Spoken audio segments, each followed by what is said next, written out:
wato dan girma ina gaya maka a rayuwa kai dai ba za ka taba zama bahaushe ba har yanzu kai ba bahaushe bane ba. Let's go. Ke saki gwada mana Hausa ne a garin. Shekaran mu nawa a Kano. Shikenan kai bahaushe ne? Nan ba da yamma kuwa. Kin iya Hausa?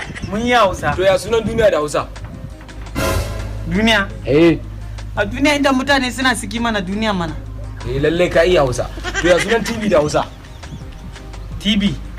Kallo. Ya sunanta da Hausa? Kallo. Ya sunan kuna da Hausa? Kwana. Kona.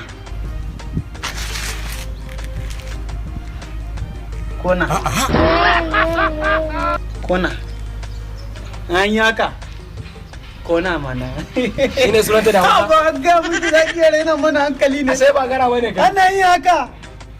Ka ce ashe kai ba gara bane ba. Ba mu ba gara bane ai. Kaga na fuskanci baka san sunan kuna nan da Hausa ba. In ka tuno sunan kuna da Hausa ka kira da waya. Sai kenan ba mu sala. No.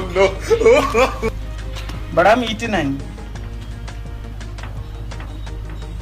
Sako na kaga dan wanka. Ba mun gane su.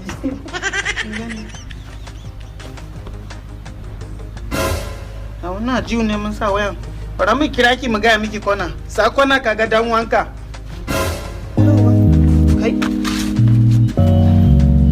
Ita baina me. Wannan yarinyar mu za ta rena hankali. Wata kan kona.